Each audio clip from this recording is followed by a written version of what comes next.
Canine Longevity is presented by Myos Pet, the leaders in pet muscle health.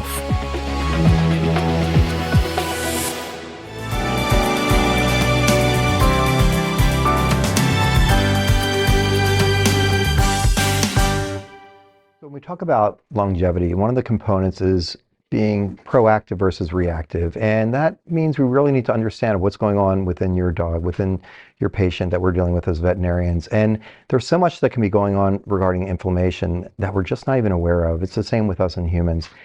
And it's all about data, right? Data is king. And for us to actually be able to have ways to analyze what's going on inside the dog's body proactively, and a more proactive versus reactive response or rate is going to be really important.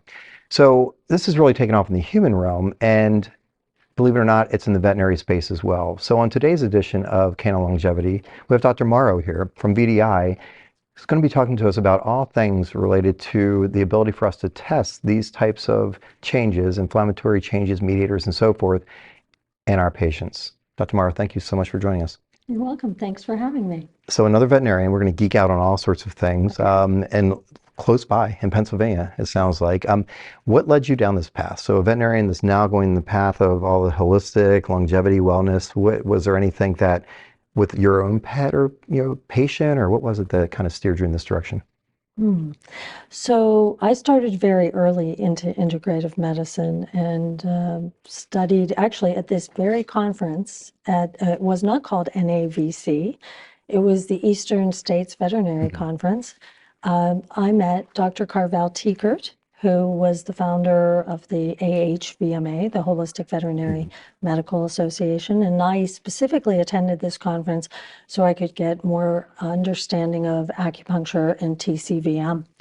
And I thank my lucky stars that I met Dr. Tiekert, and he had been the president of the Maryland Veterinary Medical Association. So he had approached me and asked me how I liked the conference and if I'd like to be a member. And that opened up a whole world of information. I originally joined the organization just to have access to their newsletter or journal. At that time, it was more of a newsletter. Now it's a peer-reviewed journal of the AHVMA, and you can get lots of data about integrative vet medicine, and it's a great resource. So I started down the path looking at how we could do better for patients than just focusing on vaccines and, like you mentioned, reactive care. And that led me towards getting certified in many modalities in alternative and integrative vet medicine. But early on, even in 1987, when I started my practice, I wanted to have diagnostics available at point of care. And that was tough to find. So I had a wet chemistry lab in 87. I did emergency care, and that was really unheard of in Western Pennsylvania at that time. There was no emergency clinic in Pittsburgh. And I found it to be very helpful in diagnosing early rather than waiting days to a week for blood work to come back. And then I just built on that. But in I think it was 2009, I started using VDI laboratories, and I found them to be very helpful, and especially because I could get C-reactive protein testing, some early cancer diagnosis, or at least leading me onto a path where I could say to the pet parent, listen, this thymidine kinase, the C-reactive protein's elevated. I'd like to do an abdominal ultrasound, and it's so much easier to get clients to be compliant and interested in exploring more possibilities when you have data to show them and say, this isn't just my intuition. This is a piece of paper that says we should do an ultrasound. Right. So how did you discover VDI? So were you searching for labs that would do these types of alternative type panels, or you just stumbled across them? Or I think I started doing vitamin D testing first, and I was really interested in vitamin D and the way it helps support the musculoskeletal system, the immune system, the kidney functions, all of those. So I started there, and then I think I added in the lymphoma screening panels next, and And I was extremely impressed when Randy Ringgold, the owner of the company, called me one night after, I think it was after 9 p.m., and he had figured out by, I guess, my contacts that I would work late into the evening. So, and he called me and he said, "Tell me about this patient." And I thought, good golly, I've never had anybody do that. And I had used smaller laboratories than what we have now available for my diagnostics. And I mean, sometimes I'd have to chase down the clinical pathologist, and I think most veterinarians have experienced that when you say, this blood work doesn't match what I was seeing. I want to talk to somebody. And then it's layers of talking to people. And Randy was always available, and if he wasn't immediately available, I'd get a call back within 24 hours. And I quickly learned that having C-reactive protein, now many people are doing CRPs, and of course feline haptoglobin, was just such a gift to my clients and my patients to be able to respond very proactively rather than wait until we go down the road of serious disease. Right. Canine Longevity is presented by Myos Pet, the leaders in pet muscle health. Dog's age, muscle loss can quietly steal mobility and quality of life. But what if science could help change that? Myos Muscle Formula with Fortitropin is an all-natural science-backed ingredient shown to help build and maintain muscle while reducing muscle breakdown with over a decade of research and real results. Because stronger muscles means more moments together. Myos, more time together.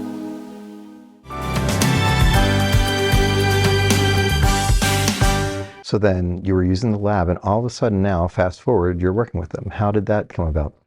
I'm not sure.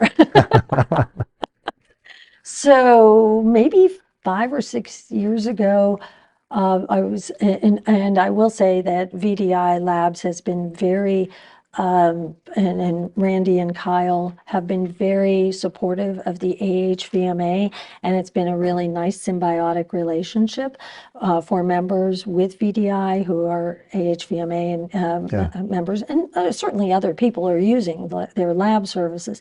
But I stopped by the table at the AHVMA conference, and maybe it's a little longer ago than I recall. I'm sorry.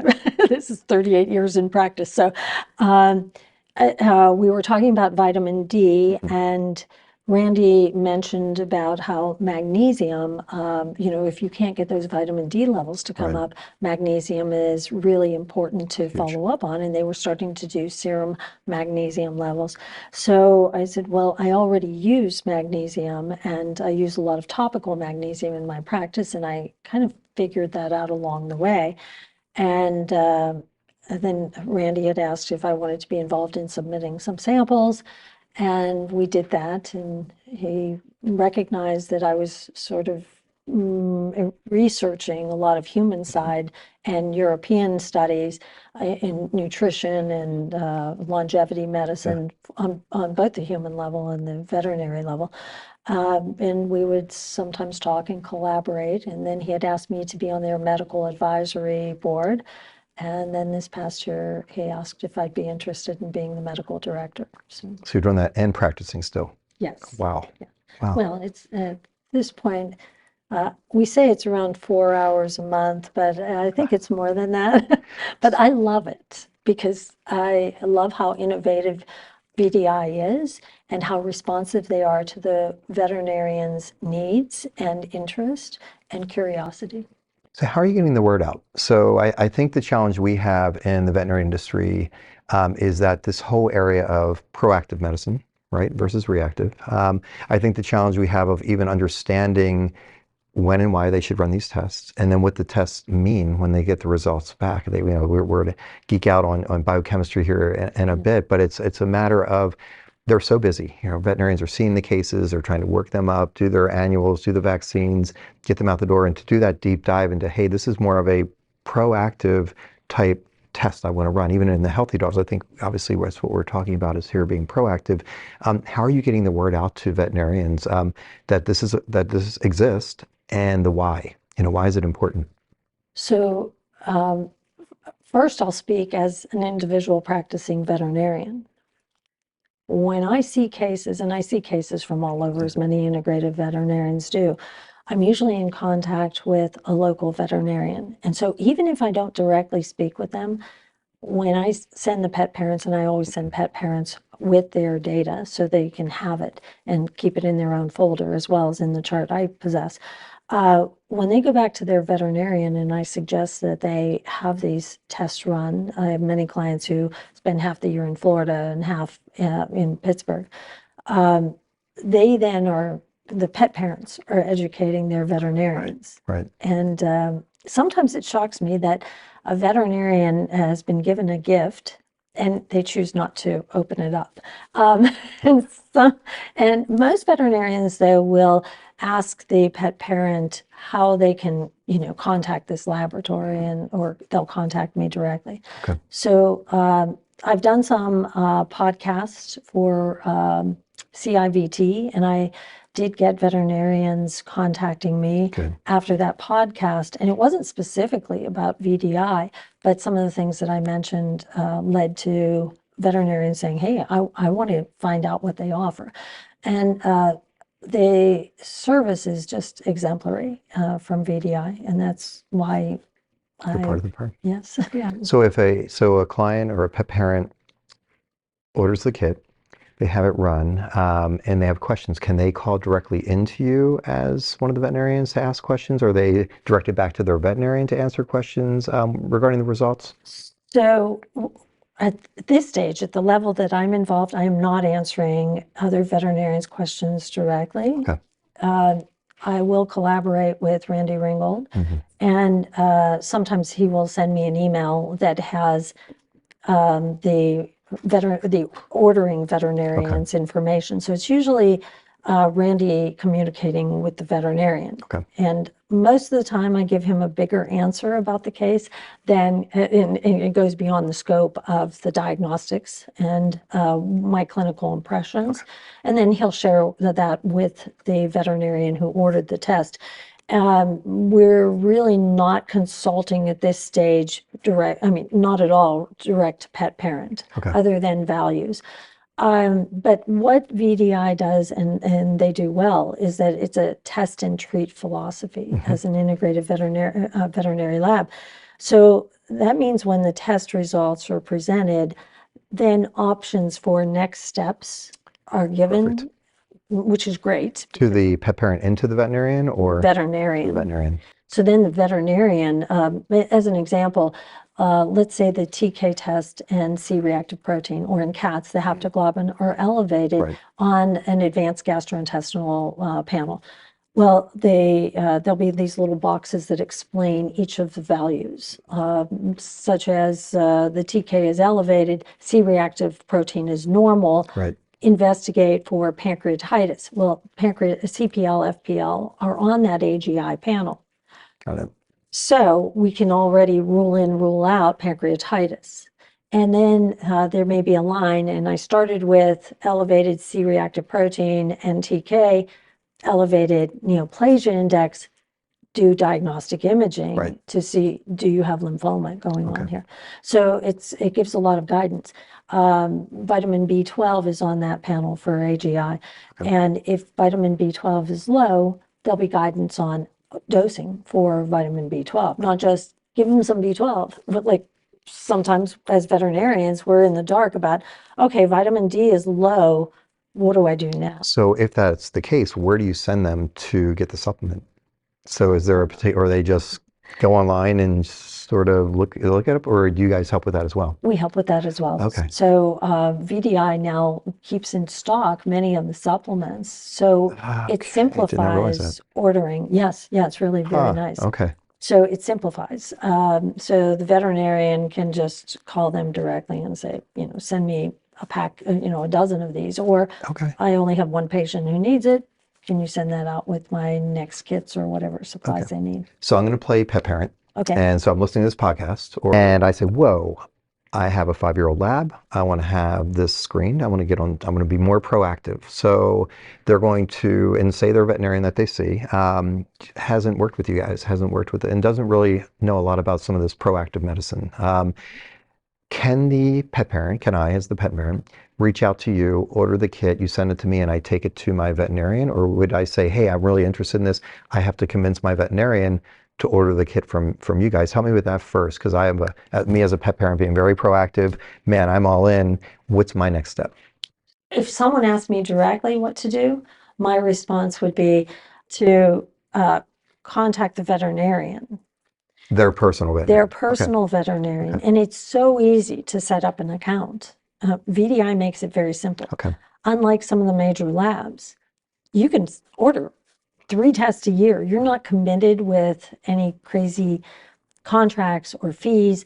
And the really nice thing is that Randy will do in-service kinds of live Zoom meetings with staff to explain the applications of each of the tests. People can get started with one test. You're not obligated in any way. So I think it works well for the pet parent, in this case you, to go to your veterinarian and say, hey, I heard this, it's great. And these folks say, you can just go online, VDI.com, Order the I kit. think, and order the kit or talk to them.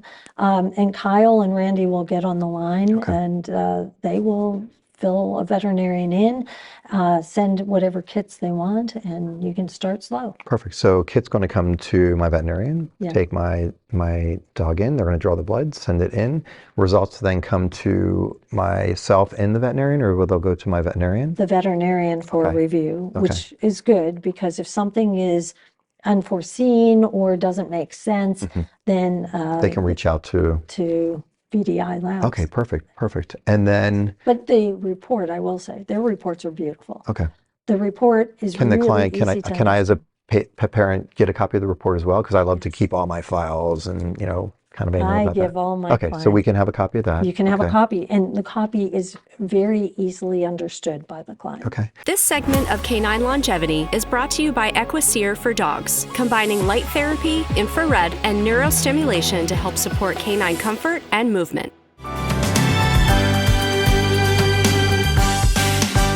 Now, my veterinarian, you know, inventory, right? They don't keep all the medications, all the supplements on the shelf because they have such limited space, right? So you guys carry the supplements. So if it shows I'm, you know, my pet is, deficient in X, Y, and Z, now I can go directly back to you and say, hey, I'm deficient in these, or my pet is, and I can order these supplements, and you'll drop ship them directly to me, or do I have to pick them up through my veterinarian?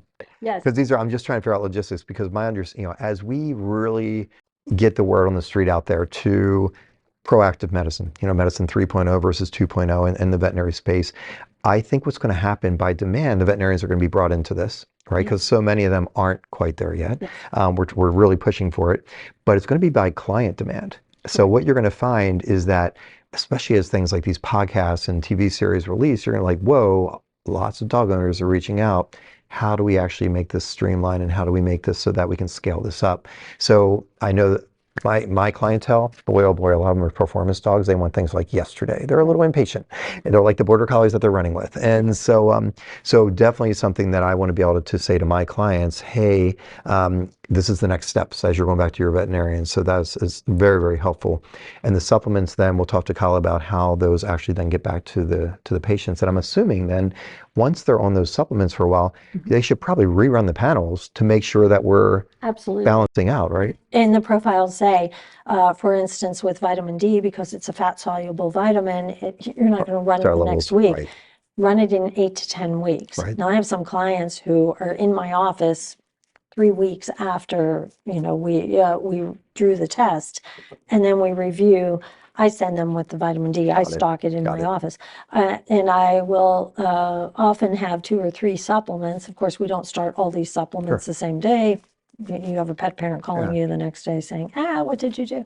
So then I'll tell them from that date that they start the supplement, and we schedule the follow-up blood work before they leave the office. How often do you see vitamin D being low?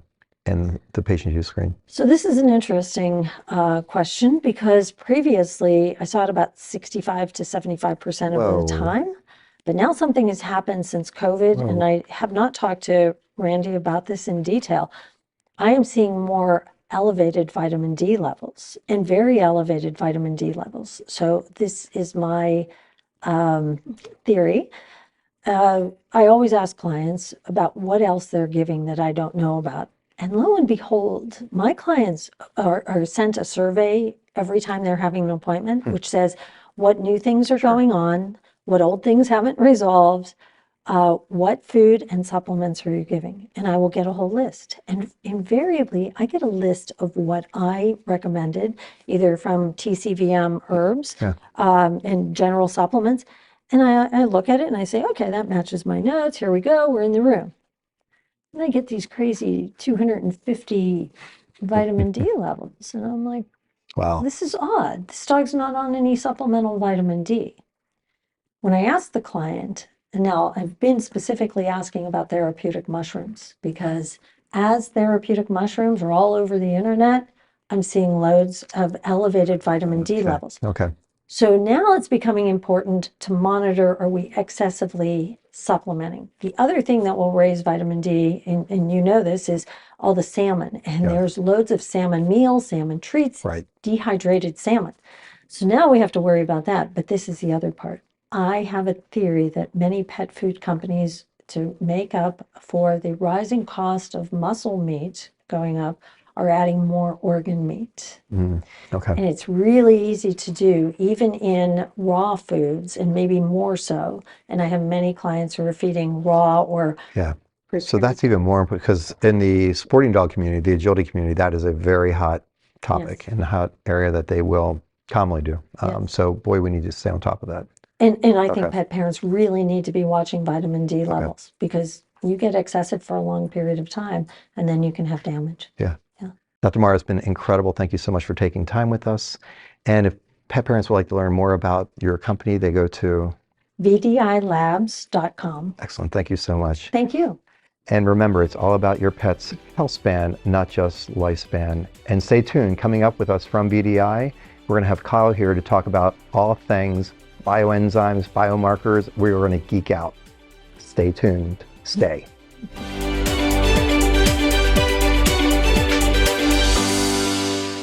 Canine Longevity is presented by Myos Pet, the leaders in pet muscle health.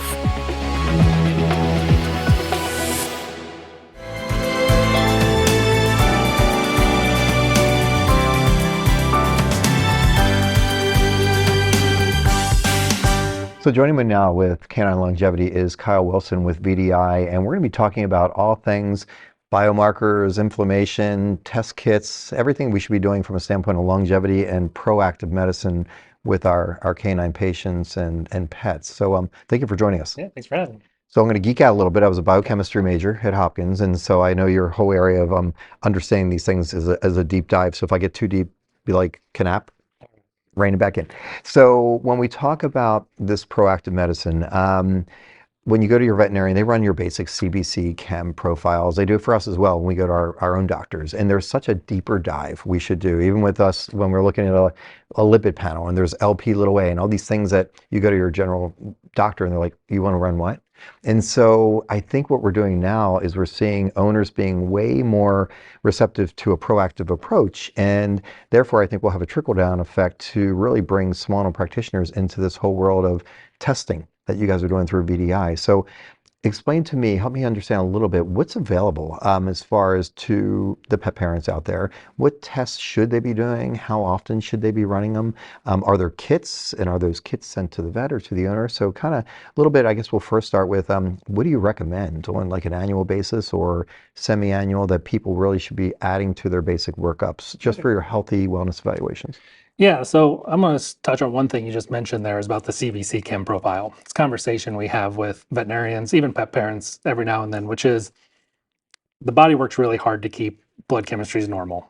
And so it's not until things are really outside of normal before there's actually problems. And a lot of times, even when something's abnormal, it's well, let's wait and see and test again. That's not being proactive, that's being reactive. So that's why we're working on building out more biomarkers, more tests, more options to be more proactive at detecting disease earlier so you can get ahead of it and start taking action. We kind of lump them into two kind of main categories. One is inflammatory diseases and things like detecting inflammation. Apparently, healthy animals should not have inflammation. Right. So that's where C-reactive protein and haptoglobin come in as early indicators of inflammation. Then we also bundle in things like nutrition. So nutrition is a very critical point. Obviously, there's all the talk on the town all the time is good diet leads to good health. Problem is diet is only as good as the individual and what they're actually getting from their diet.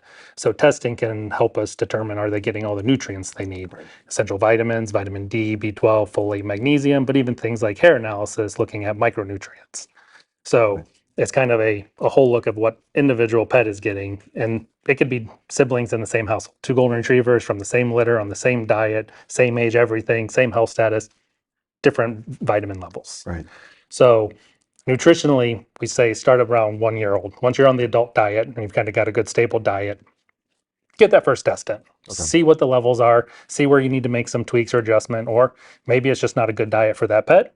Start again, find another one that they're tolerant to, and try to make good progress and get a good healthy diet that's got the nutrients that they need. Then as you start progressing, getting into the adult age, you start screening for inflammation. That's going to be C-reactive protein, haptoglobin, looking for just general systemic inflammation and see if we can take steps to control it or mitigate it or find the source.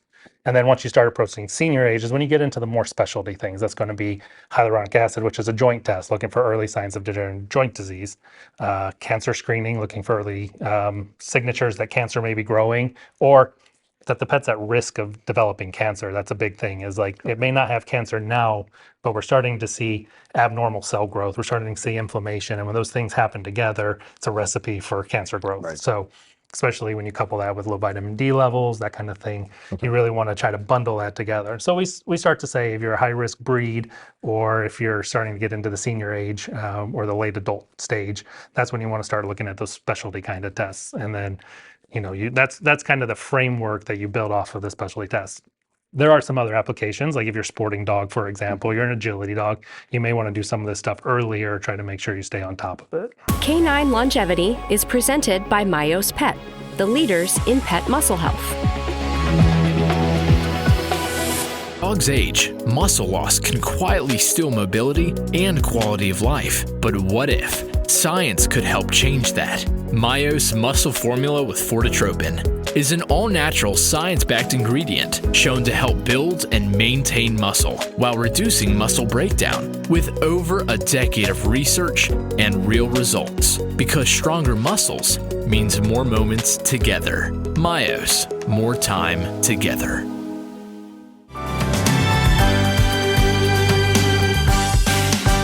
I think having a baseline. Data is king. So I think everybody, when they go in as a young dog, they have the wellness evaluations, they have the panels run, and that way they have a starting point.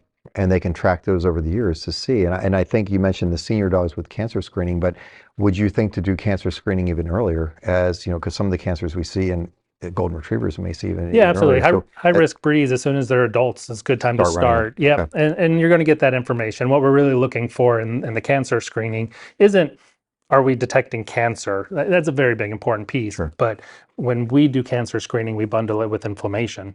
Right. And inflammation is that propagator of disease, of all diseases, including cancer.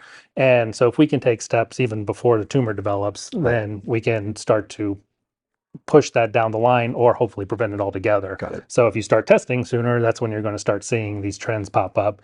When you see trends pop up, you can take action. Right. So what about GI?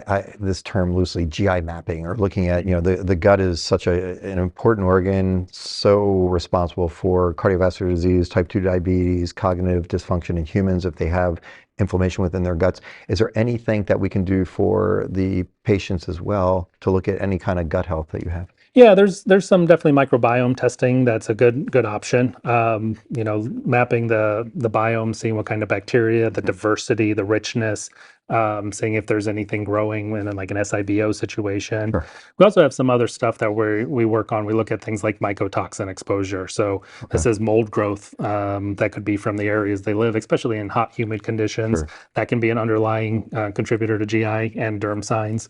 Glyphosate exposure, Roundup. huge pesticide used all over the world in food sources and chemical lawn treatment. That can lead to leaky gut, which is, obviously a contributor to GI signs. So there's some other preventative or underlying diseases that you can look at using testing as a resource to see if the pet's exposed to it. So how do you decide? You have so many tests that you can run. Is it based on, we have a pet parent that says, man, I'm all in, and my clientele will be like, check, check, check. They'll have to check every single box. And so how do you determine based on age, breed, like when a pet parent's going to reach out to you directly? Yeah. How do they decide which kits to order? Or I know they should always go through their veterinarian, but I can tell you so many times my clients are going to be ones that are going to be like, I just want it all. So how do you decide? How do you determine that? So the first step, and Dr. Morrow alluded to this, is we try to empower the veterinarian. They are the one seeing every animal. They're the one on the front line. So to the extent that we can empower them and educate them, that's what we try to do as a company. But a lot of clients need that help, and we provide it. So we provide some general framework based off of age, what kind of dog, what kind of cat, what's their lifestyle, Sure. that we make some recommendations on when and what kind of testing to choose, and we put them in panels. And that's where our baseline recommendations go. Now, nothing stops you from going to the top tier and getting it all and getting the information. It's a great place to start, usually the best value versus doing Right. it, piece by piece as you go. But we provide that guidance, and there's a few selective panels and groupings that we recommend based on lifestyle or life stage. So let's say my class, so I do sports medicine, so I see a lot of the agility dogs. And so let's say that I have an agility dog client, or say I am the agility dog owner, and I'm listening to this podcast or this TV series. I'm like, okay, I'm one of those. I'm going to check the boxes and all the kits. What are the kits? And so it sounds like they can get these kits directly from you. Give me a little bit of information as to what the different kits are, and then how will they get the samples? It sounds like you have one that's fur. I think there's one that's definitely you take to the vet's office to have a blood draw. What are all the kits that they would be ordering, and what's the steps to get the results? Okay, so there's two basic kit types. There's serum, which is going to require a blood draw from the veterinarian. Mm-hmm. Any panel that's selected that has serum, we'll bundle it so that the pet parent gets the kit, schedules a blood draw with their vet, takes it in, and the vet just finishes processing. They don't have to worry about any payment with the lab. They don't have to worry about any of that. Okay. The pet parent will get a copy of the results, and the veterinarian will get a copy of the results. That way everybody's in the loop and they can have discussions. Things that may not need serum, so fur test, pet parent can just collect it according to the instructions and send it right to the lab. Perfect. We send them a copy of the report, and if they so choose, we'll send their vet a copy of the report. And then the same is true with our urine tests. They'll be the same. They can be collected at home.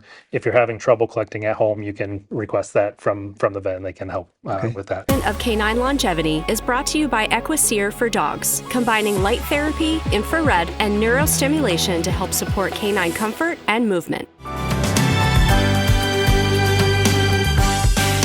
So I'm the pet parent. I did the fur test. Yes. And you sent me the results directly. Now I'm going to go right to your website. And do you have a patient portal or a place that I'll go to compare my results to normals? Or do I get a nice list of normals and abnormals and some thoughts or recommendations based on my return results from you guys? Yes, so we do normal ranges with all of our testing, or sufficient ranges in case of like vitamin D.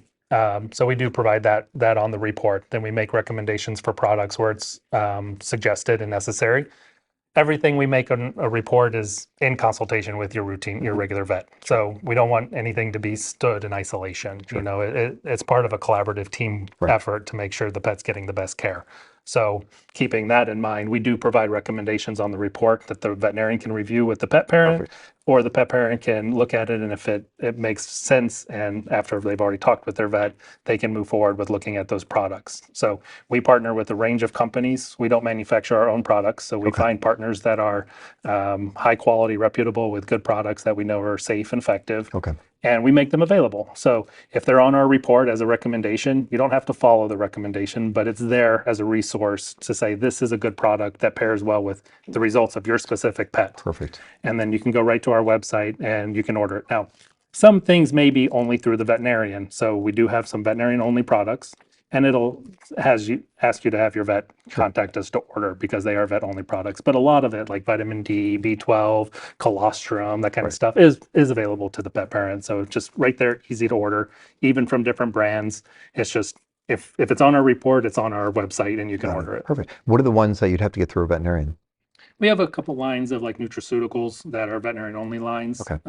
Some of the more advanced treatment protocols may be veterinarian only, but for the most part, it's all publicly available. Perfect. And how often do you recommend that people run these tests? What's the typical panel that you recommend, the all-in, the first sample, and how often should they be repeating that? The all-in is at least twice a year. Twice a year. Okay. That's kind of the gold standard. Now, there's an opportunity to test more frequently depending on what the results are. And we provide guidance on that. So if vitamin D comes back low and it's the only thing, maybe only a vitamin D is the only thing you need to repeat. Okay. 8 to 10 weeks, we make that recommendation of when to do that. If something more significant is out, like a cancer risk assessment or a GI panel, something is a little more critical, the test window would be recommended, and it'll vary depending on case by case. But we make those recommendations. But for general wellness screening, you're looking at least twice a year. If you really want to stay ahead of the game, some of these diseases, especially cancer, can develop really quickly. Things like hemangiosarcoma, for example, can just show up out of nowhere. And so you want to make sure you're getting that data quickly enough that you don't miss the window where your opportunity for best outcomes is. Okay. So cost, if a client's looking at this twice a year, pet parents looking at this twice a year, ranges of prices for the different kits, what do they cost? Well, they can range anywhere from $110 for vitamin D to like a $500 all in. Everything's kind of their panel. So for my client, that's the border collie owner that checked every single box, that's about $500. About 500, roughly, give or take, and that's going to include a lot of information, a lot of data, a lot of it that you can take proactive steps and help for that long-term health. My clients like a lot of data. Data. We're great at data, and that's one thing our company really strives for, is not just presenting data. You know, the standard lab report is here's numbers on a page, figure out what it means.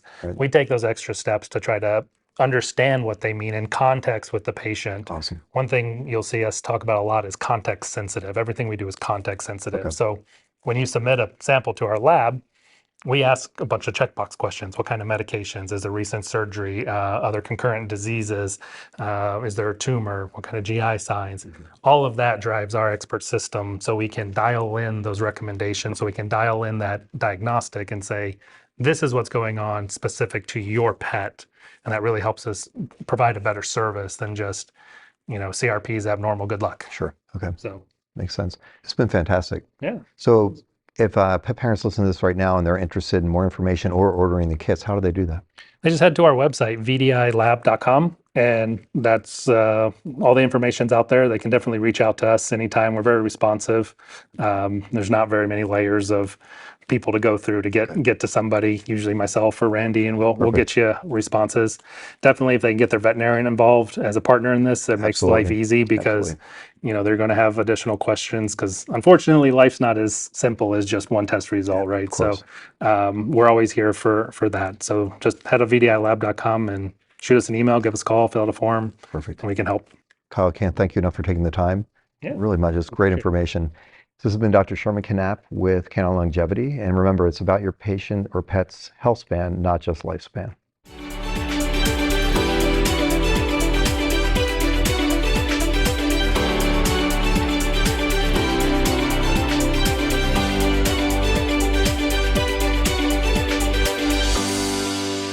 Good girl, Fachi. Canine Longevity is presented by Myos Pet, the leaders in pet muscle health.